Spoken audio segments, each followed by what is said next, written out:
Hello everybody, Assalamu alaikum. Okay, so hope you're doing well. Hope you had a nice vacation. Okay, so let's start. Okay, so I'm starting with a review of the last topic we covered. Okay, we talked about monetary policy and supply side policy. Okay, so let's talk about the supply side policy. So supply side policies are used to increase the supply in the economy, increase the aggregate supply or the total supply of the economy, right? So and this is in this case what happens, the government tries to increase the aggregate supply, and the government takes some initiatives which lead to this increase in aggregate supply. Okay, so let's see what are the aims. Okay, so some of the aims are like improving the flexibility in the labor market. If we can ensure flexibility in the labor market, then what will happen, that the laborers will be able to work more. And also government can restore the incentive to work. Okay, so which will uh, encourage workers to work more, right? And it can be done by reducing the taxes, right? And next we can promote competition through privatization, deregulation, or helping small farms. Okay, so whenever there is competition, what will happen, that total supply will increase. Next we can increase investment by improving the flow of capital in the market. Okay, so flow of capital in the market can be increased, okay, by suppose coming up with better infrastructure or other kind of motivating initiatives which will improve the um, encourage firms to invest and come up with more capital into the market. Okay. Okay, so let's talk a bit into the details of it, like the labor market. So, and the productivity of the economy can be increased if the productivity of the labor increases, right? So, government can improve this productivity in the following way, like they can improve flexibility, like we already discussed. Okay, they can sometimes think about the trade union. If they become too strong or a bit rigid, then what happens, that the flexibility reduces. So what we have to do, we have to increase the flexibility, which will help the firms to use this flexibility and increase the output. Okay, so government can help the firms and the trade unions or the labor in this issue. Next, the restoring incentives, like if the taxes are reduced, it will be a very encouraging. Main reason is to increase the quantity of labor. So immigration allows countries to, or the government to, increase the quantity of labor. Okay, next we have product market. In the product market, if we can produce in a more productive way, then product market will be increased. Okay, see the, if we can ensure privatization, that means the government owned resources will be converted to the privately owned resource. That's okay, then this is a good way to improve the productivity, because the private firms have the motivation to produce more in order to earn more profit. Okay, and deregulation is okay. So privatization helps what private firms to produce more. Then deregulation.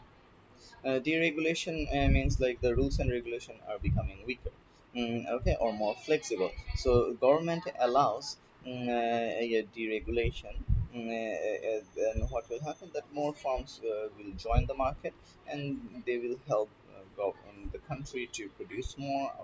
It will increase output or supply. Then helping small farms, like government, if government can help small farms by providing loans or advice or money or free lands or something. Okay, so this will help the small farms to join the market, right? So this will again increase the competition and improve the product market. Okay, so there are some other ways written below. See that how the government can improve or help the small farms. The government can reduce taxes on profit, then reduce red tape. Okay, and then a number of tax allowance should be introduced, like tax allowance, like uh, government will allow firms to like do business without paying any tax for a period of time. Okay, and then government can help by providing advices. Okay. Okay. Then the last one is capital market. So government can improve the capital market by coming out with developing both public and private sector. So public sector can be improved, the infrastructure, education, healthcare. If these things are improved, then it will help the whole country as well as the private sectors. Okay, because this will help the government to improve all of them, like um, infrastructure, education, healthcare, right? Because think about infrastructure. If infrastructure is developed, then roads and bridges will be improved. Okay, so what will happen, that people will be able to produce more. Okay, because think about underdeveloped areas. Okay, so over there, if you can reach them, then you can will have access to cheap labor. You'll have access to cheap land, cheap resources. Okay, then and think about the education. If education is improved, government can improve education. So this improve in education will improve in education will improve the overall productivity of the labor force of the country. Right? So and think about healthcare. If healthcare is improved, then the country will have more laborers which are more healthier, right? So this with this healthier labor force, it will be able the country will be able to produce more, okay, more output, right? And if the private sector can be encouraged, and if like government can provide confidence to the private firm that yeah, the country is doing great in the future, there will be a great future. So investing in this country is a very good idea. So if this kind of confidence can be given to the private firms, then again it's good for increasing aggregate supply. Suppose government can allow to tax-free allowances, then they can allow then could provide machineries and equipments. Okay, like sometimes importing machineries and equipments are very expensive, so government can help farms with those things. Then also this incentives also encourage business to do business. Okay, and it also encourages the individuals for direct investment into the business. Okay, so if you have any question, you can ask me. Okay. Yeah. Okay. So that this was a review. Okay. So let's start a new chapter now. Okay. So this is a combination of the previous chapters: fiscal policy, monetary policy, and supply side policy. Okay. So let's see. Okay, so in this chapter, what we will do, we'll just have a relationship between. We'll try to establish a relationship between the objectives and the policies. Okay, so what's happening? Like last few chapters, we were discussing about many kind of objectives of the government, like what economic growth, unemployment, inflation, environmental problems, redistribution of income, and we also discussed that these can be achieved or solved by implementing fiscal policy, monetary policy, or supply side policy. So we'll be talking more about these chapters over here. Okay. Let's see. Mm, like see the government policy instrument to achieve their macroeconomic objectives. So okay. Policy instrument. You remember the policy instruments that we used previously? Like we used tax rate, government expenditure, government borrowing, interest interest rate and money supply. In the case of fiscal policy and monetary policy. Okay. So see that this helped to improve the situation. Okay, so in some cases, expansionary fiscal policy and loose monetary policy help, and in some cases, contractionary fiscal policy or tight monetary policy help. Right? Then see what's happening that effect of expansionary fiscal policy. So expansionary fiscal policy had some good side and also some bad side. We already did that in a chart, remember? Okay, so it's like a review for you. So see what's happening that there are some positive effects and also some negative effects. Okay? So the positive effects of this expansionary fiscal policy includes unemployment. Unemployment will fall as firm take on more workers to meet a rise in demand. With more spending and investment, the economy will grow as well as the GDP will rise. Okay? And tax revenue may be higher, so the government will have more resources. Okay, so see, all of them are encouraging the government to solve economic problem like achieving economic growth, reducing unemployment. Okay? So this is a very good thing for this to. So expansionary fiscal policy is a very good way to solve or achieve these problems, solve problems or achieve these goals, right?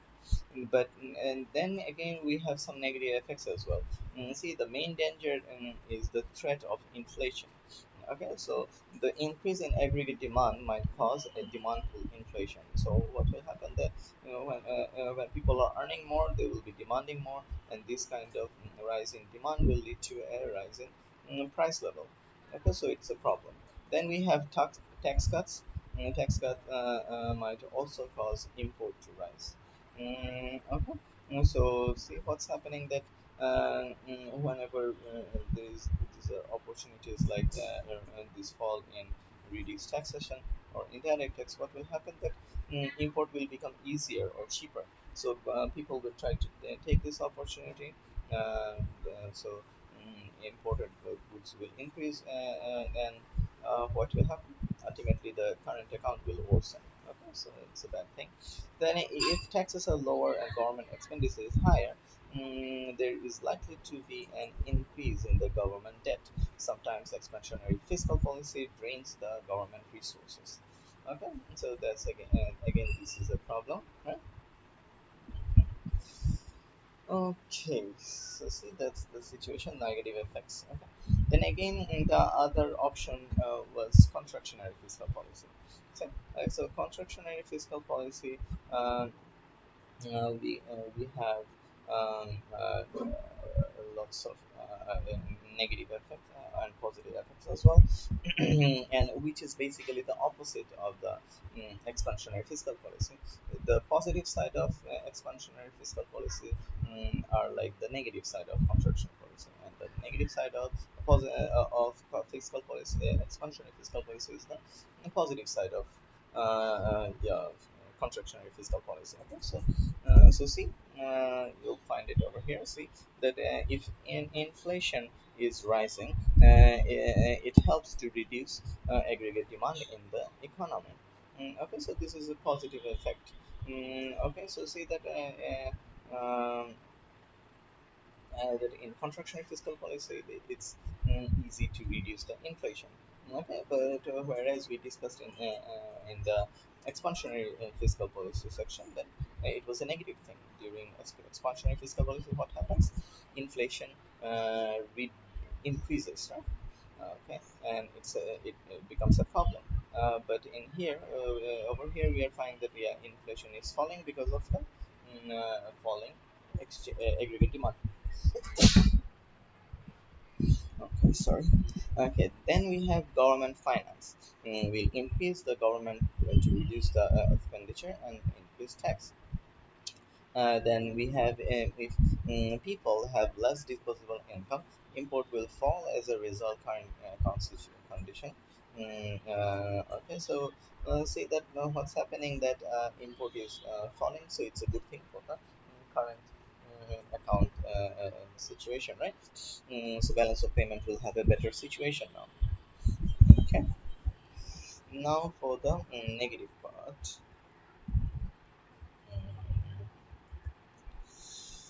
Okay, so negative part of the what contractionary fiscal policy. So higher taxes and lower government spending could result in an unemployment. If tax increases and government spending cuts, growth in GDP starts to fall. Okay, so see, it's again a negative effect. There will be a negative effect on unemployment and economic growth. Then people may suffer as a result of poorer government service as government spending reduces. So, if government is spending less, so what will happen? The public services like maybe the transport system or the education or healthcare, those may deteriorate. Okay? So it's a bad thing. Now let's talk about the monetary policy. So again, we have two options. So let's talk about the tight monetary policy first. So in tight monetary policy, what's happening that we have some positive and negative effects. So positive effects includes yeah, higher interest rate will discourage government borrowing by the higher interest rates will discourage borrowing by firms and households. This will reduce aggregate demand and inflationary pressure will fall. Okay, so interest rates will increase the saving of the economy, and higher interest rates may strengthen the exchange rate, making import cheaper. Okay, so see, these are the overall positive effects. We are having positive effects on the current account. Then we are having lots of savings in the economy.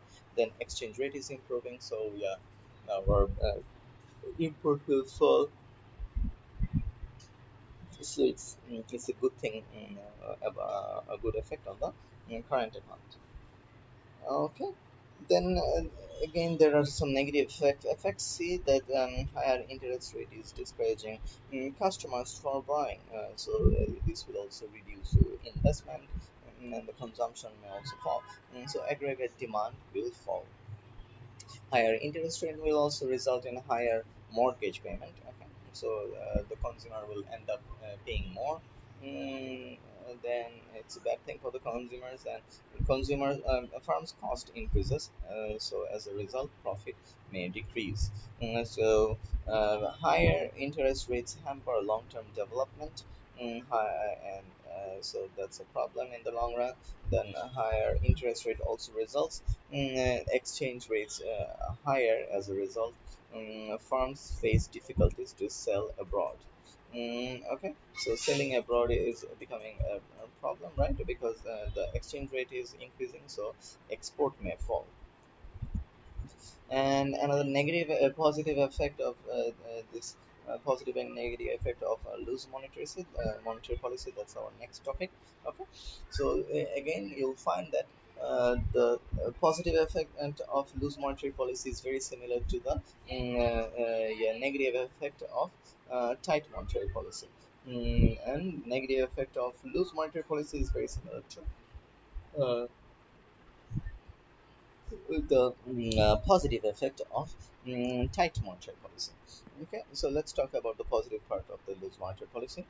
So we'll have a lower interest rate, which will encourage borrowing by firms and households. This will encourage or increase aggregate demand and increase jobs in the economy. And exchange rate will fall as a result. Export will increase. Okay, and lower interest rate lower the government debt. So lower interest rates attract firms to invest more. And okay, so that's the situation. And okay, we're having here. And okay, okay. Next we have negative effects. So negative effects includes that yeah. If the monetary stimulus is too strong, then firms may not be able to cope with the increase in the aggregate demand. As a result, they will rise the price of the product. Okay, so see, this is a problem, right? Because this increased demand will what we were discussing loose monetary policy, right? So in loose monetary policy, what's happening that um, this rise in this fall in yeah, interest rate or rise in monetary supply, money supply will make this monetary stimulus, very strong. So farmers may find it difficult to cope up with the rise in aggregate demand because people are having lots of money and they're demanding lots of things. So there will be a rise in the price of the product. Okay. Because okay, then we have higher aggregate demand, may stuck in imports and current account will worsen. It's a problem for this balance of payment situation. Lower interest rate may force the exchange rate down. As a result, import become more expensive. Okay. Okay, so that's the situation over here. Hmm. So we have this lower interest rate will reduce the exchange rate as well, so import will improve. So the rise in import will make the current account situation even worse. Okay, so what we are seeing over here that there are lots of contradictory behavior, right? So we have a trade-off between the objectives. If we achieve one objective, then the other objective will be in problem. And if you try to solve that one, then the previous one will be in trouble. Okay, so this is known as the trade-off. Okay. Okay. So,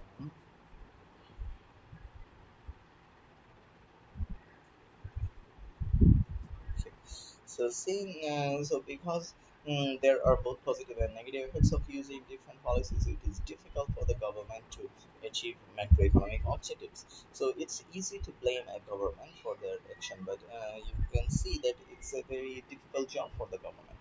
If they solve one problem, another problem increases. Okay, so you are the next generation, so you'll be in the you'll have the opportunity to solve the economic problem in the future, right?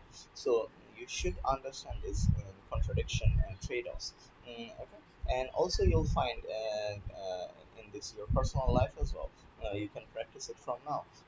You'll find that if you solve one problem, another problem increases. Okay, and suppose you're spending more time on studying, okay, then what will happen, you'll have less sleeping, right? You'll have less time for gaming, less time for spending time with friends, okay. So see, this is a contradiction, right? And if you spend your time more with this enjoyment, and then what will happen, your education will suffer. Okay, so in the long run you will suffer. Okay, so see, there is always a contradiction. Okay. Yeah, problem. Okay, what will do? Uh, Inflation and balance of payment situation problem. Okay, so that's a combination. Okay, so there are some questions over here. You can try them, and you'll have some assignment based on this as well. Okay, so you should start trying.